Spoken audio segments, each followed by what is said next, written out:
Namo tassa bhagavato arahato samma sambuddhassa. Namo tassa bhagavato arahato samma sambuddhassa. Namo tassa bhagavato arahato samma sambuddhassa. Buddhang dhammang sanghang namasami. Respect to all of the Theras and Mahatheras and Sangha members here today. Lumpur Cha, and recollection of Lumpur Cha. Overwhelming feeling for me today is one of deep gratitude, just a profound gratitude for everything that has been a manifestation of this one person's life. Sometimes it's easy to feel like our lives are just insignificant, small, we don't really matter. But you see, one person, just one person dedicating themselves with persistence and wholesome intention, and it was amazing. It was really amazing the effect that this one person, Lumpur Cha, has had on the world. So we're here to commemorate 100 years since Lumpur Cha's birth. 100 years ago. 100 years ago in Europe, they were recovering from this horrible war. A whole generation of young men died mostly uselessly, and followed by poverty and depression, and then an even more horrific war. Meanwhile, in Thailand, they were experiencing the greatest proliferation of Buddhist meditation masters at the time. Lumpur Cha, his teachers, Lumpur Man, Lumpur Kinari, his many contemporaries, we call Kruba Ajahns. Together they formed the greatest collection of Buddhist teachers and enlightened masters on the planet at that time. And I think even equally as important, they left behind this legacy of a training of very high standard, so that tens of thousands of others, people who were also dedicated, could follow in their footsteps.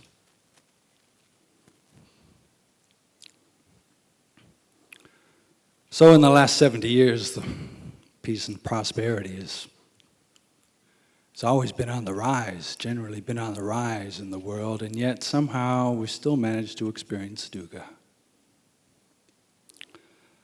Once you have a roof over your head, once you have good food, once you have the basic necessities of life, then theoretically you have everything you need to be happy, and yet somehow we still seem to fall short of this potential that humans have for perfect contentment. Now, why is that? Like the seeds of true happiness just haven't been planted, they haven't been watered.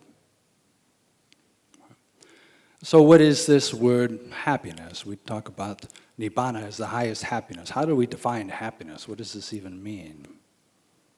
Fun, laughter, getting what you want, gratifying desires, peace, security, financial security, right? Contentment, but how do we define those? And what are the true causes of peace and contentment? Or even freedom. When we talk about freedom, I mean, what are the true causes of freedom? And when we talk about freedom, what is it that we're actually free from?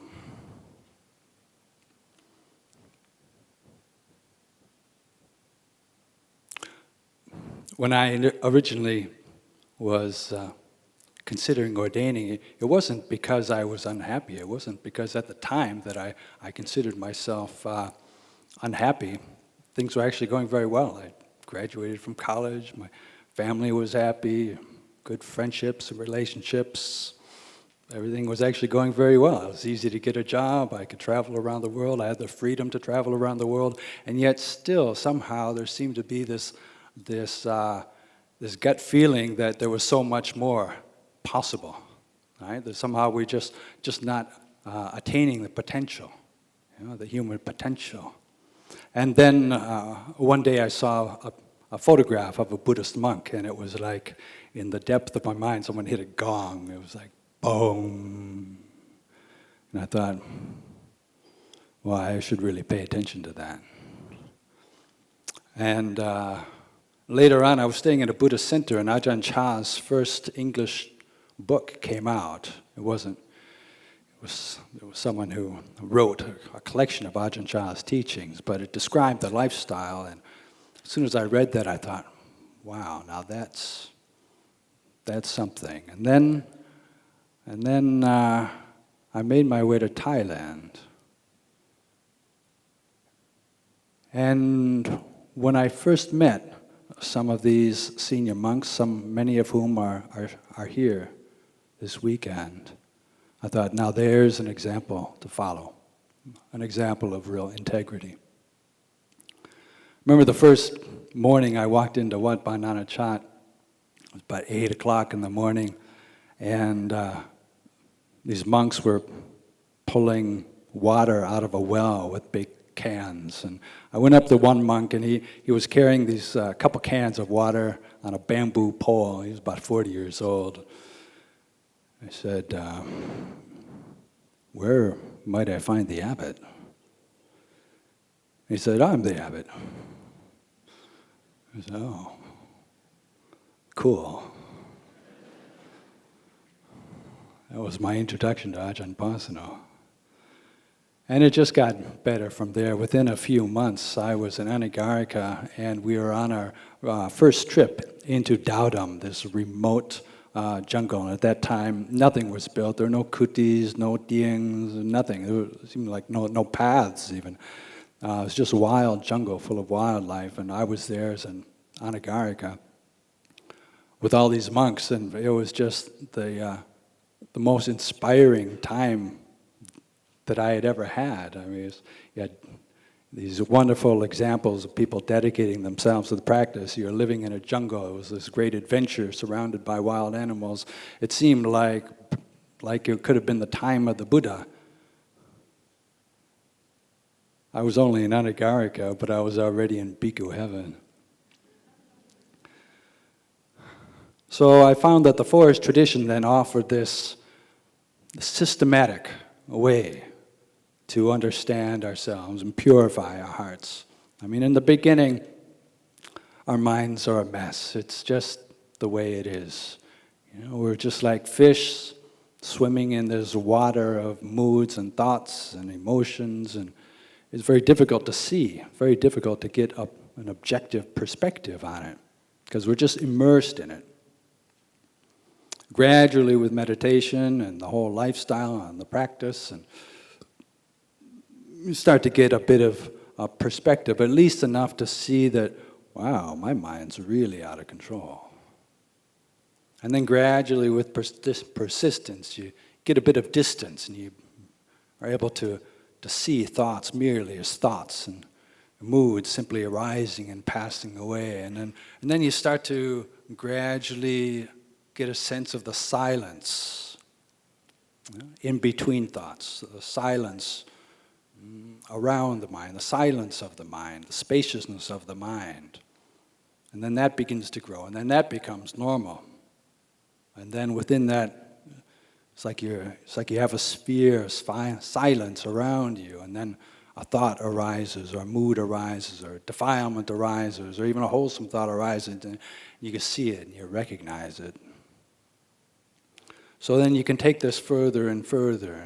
The mind becomes brighter and brighter, but it's this state of being solid and peaceful and still, but still seeing, hearing, smelling, tasting, touching, and cognizing.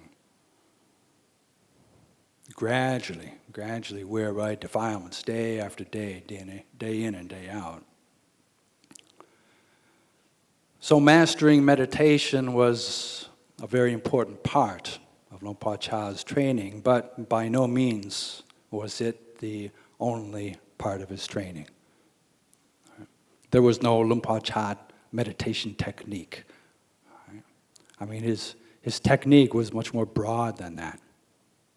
So approaching it with the right attitude and just practicing in daily life. How do we approach everything in daily life? How finding opportunities from the time we wake up in the morning until the time we go to bed at night to how can I challenge my defilements, right? Once the mind is peaceful and stable to whatever extent we're able to manage, then we start to question, who is this that I identify with? All the things that we created an identity around, start to challenge that, all these assumptions.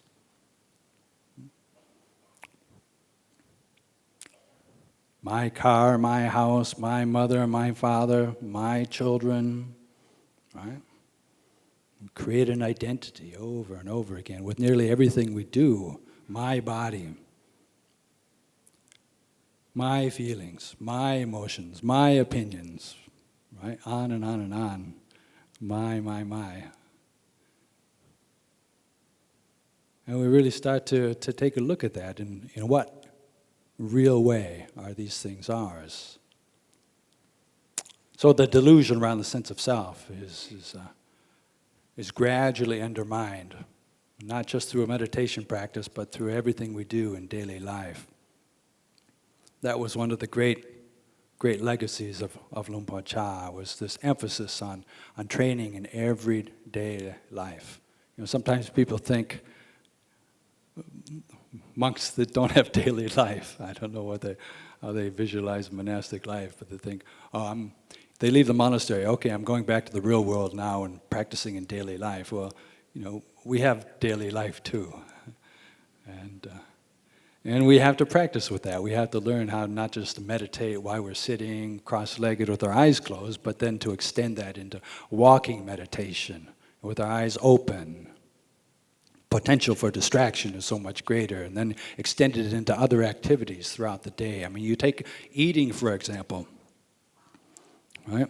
Once you've done sitting meditation, walking meditation, you learn how to do eating meditation. Eating meditation is a very popular form of meditation, but not many people do it very well.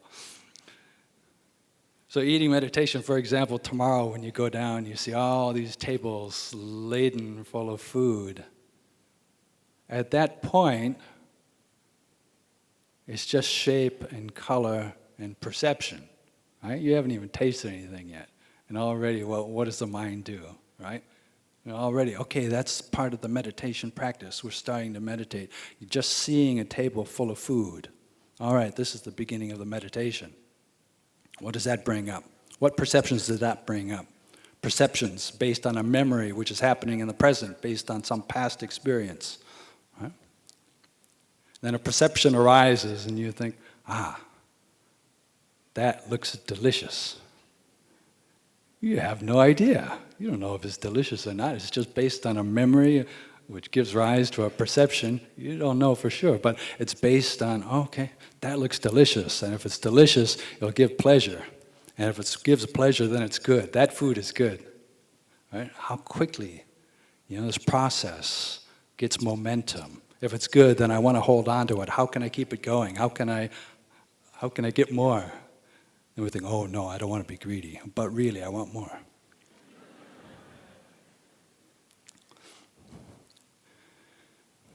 So even just how we eat, how we approach eating says so much about us, and we learn so much about how we approach the rest of the things in life. Right? And once you finally take, let's say you take the right amount, not too much, not too little, you sit down, now this is your meditation object, right? The monks, of course, we come back and we reflect on our food, and then our bowl full of food is our meditation object during this time. So then before you take your first bite, you can practice like this tomorrow. Before you take your first bite, is there any gratification there? Huh? Is there any expectation there? Huh? And even, what do you take as your first bite? You take your favorite thing, you save your favorite thing to last? Yeah? Or do you just go for whatever is closest? Whatever's nearest, that's all okay, what do I take first? All right, I'll just take what's on top. And then, okay, now, before I put this into my mouth, before I just act blindly, all right, do I expect gratification from this? Okay, yeah, there is some expectation there. All right, put it in your mouth. Then there's this explosion of, especially with the first bite, explosion of sense contact, all right? So we pay attention to that. And maybe you're only about a third of the way through chewing that, and then what happens? Are you starting to look for the next bite already? Now wait a minute, you're only a third of the way through the first bite, you still have a lot of chewing to do. There's still a long ways to go there. Right? But so much of life can be like that. We just pay attention to the exciting part in the first part, and then we don't even pay attention to the middle part and the end. We just keep looking for the exciting part of the new bite. Try to recreate that explosion. So how much of life is like that? I mean, we really learn a lot about ourselves, just how we relate to life through these simple acts of, experiencing the exciting part, the new part of some sensory experience. But then, if you really follow it through, just one bite to completion. The middle part is a bit more boring. By the end, it's like tedious. It's like, come on, let's get this over with. I want the next one. Right? But at least you start to see one part of life in its entirety. Right? Instead of just paying attention to the exciting parts, the gratifying parts, you see one process from beginning to end. So in daily life, there's so many ways to practice. Now in the monastery, we're encouraged not to speak too much. Not necessarily to keep silence, but not to speak too much. And then just the whole practice around speech, when to say something, when not to say something. If you want to express an opinion, when to say it and when not to say it. We have certain standards. Right? Of course, if it's not true, then don't say it. If you know it's not true. But even if it's true, that doesn't necessarily mean it's beneficial to say. So we have these standards, and it's a practice that we can refine through our whole life. Modern daily life practice, computers, talk about dukkha. Now, once you've spent enough time in the jungle, somehow you end up in an office in front of a computer. And you think, well, okay, I'm going to have to learn how to make this into Dhamma practice. Dhamma practice means everything in daily life. So how do I make this into Dhamma practice? Okay, first of all, using the computer, right? Don't lose touch with your body. Basic satipatthana, keep awareness in your body. It's so easy to get sucked into a screen and lose awareness of your body. So try to keep awareness of your body. Paying attention to your posture. And then periodically, just stop. Right? Just stop, close your eyes, and take 3 deep breaths.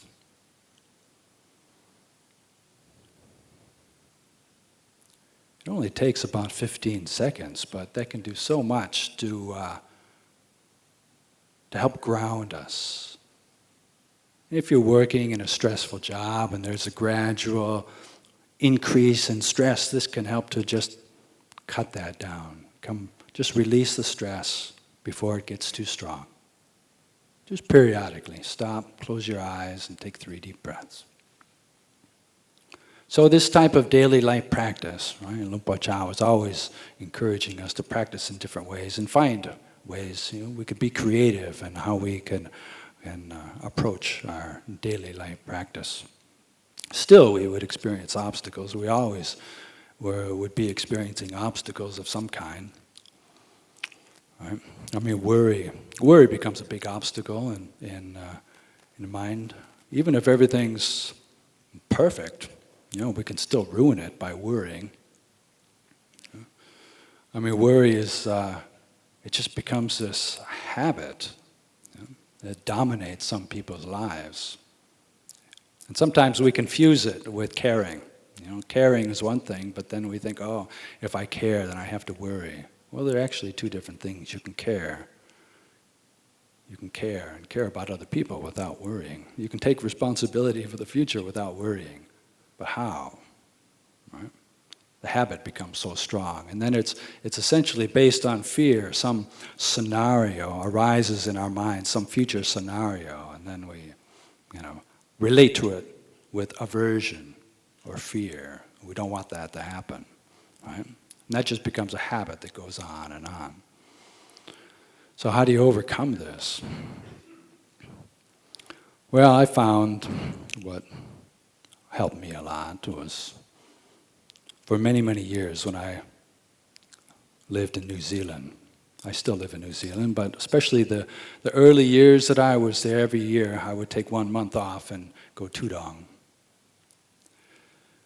Tudong with just start in some place in New Zealand, usually quite a long ways away from the monastery, and then I would have 1 month to get back to the monastery.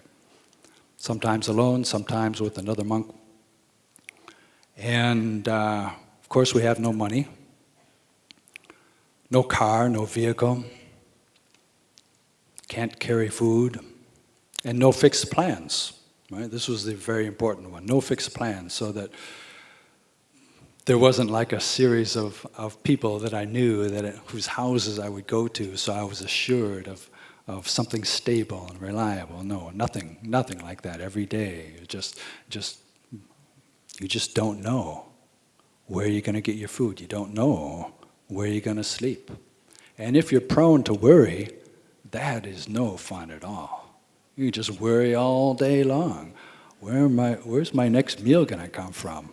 Right? Where am I going to sleep tonight?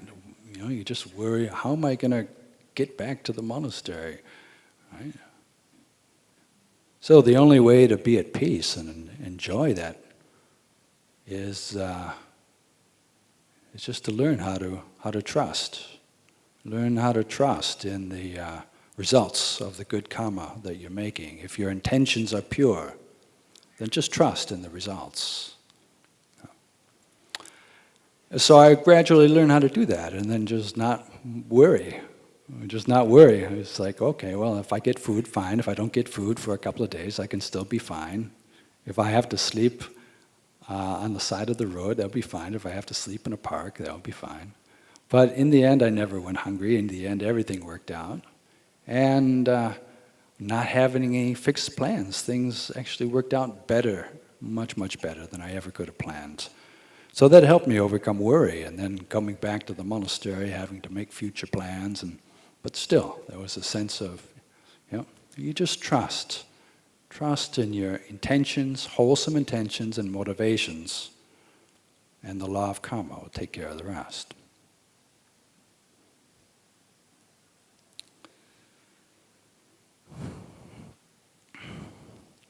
So a bit of adversity doesn't hurt. You always have a bit of adversity on tudong, but when everything is arranged and managed just the way we like it, then it's not so difficult to be at ease.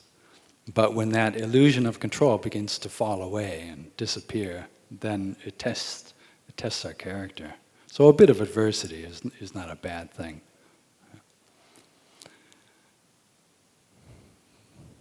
But when everything is going well, it is important to remember and be grateful, just to recognize the good things that are happening in our life. I mean, it's so easy to sometimes focus on the negative, when actually there's a lot of very wonderful things, wonderful people in our life that sometimes we may take for granted. But this is a very fragile situation as well.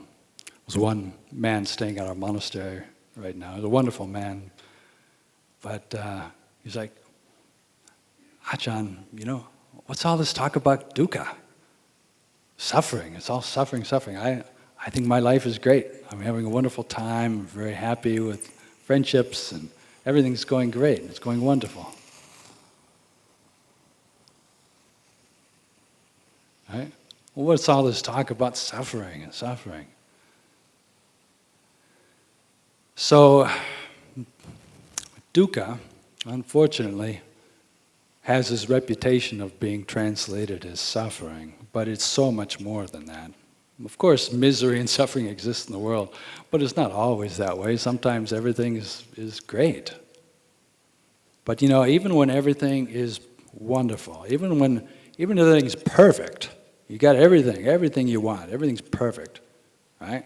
Young, healthy, strong, got friendships, everything's just perfect. Still, there's this little bit of sadness that when you realize that you can't hold on to it, you can't make it last.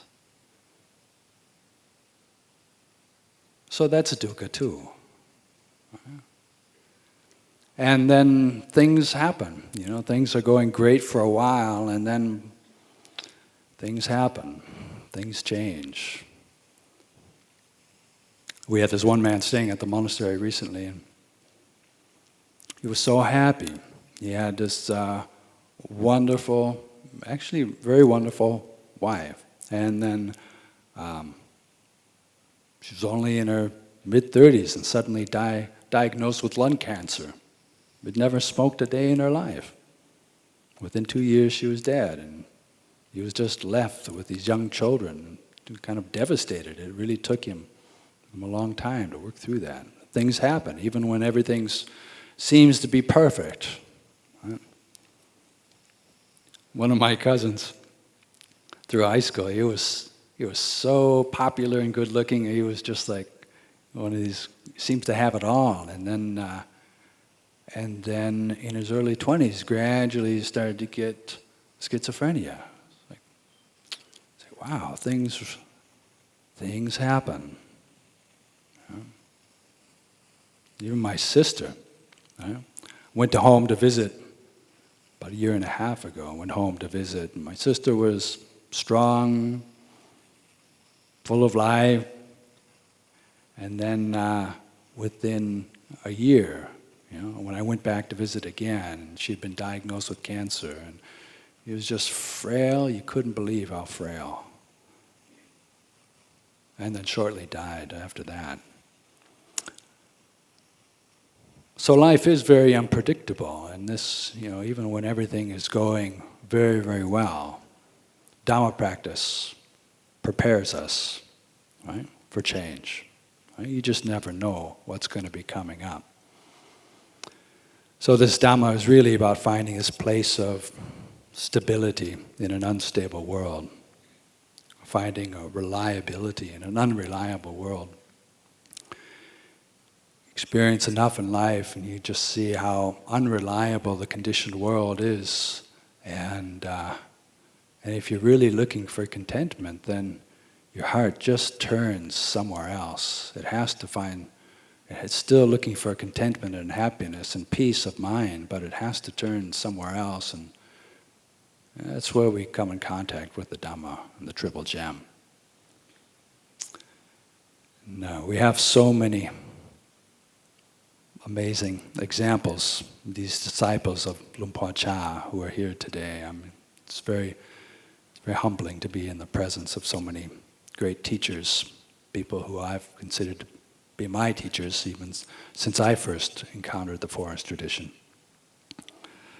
So these are very good examples of a life of integrity, and I think as much as anything else, the Sangha that you see here and all the lay practitioners and all the teachings that people are practicing in their daily life, this is Luang Por Chah's legacy. So I offer this for your reflection today.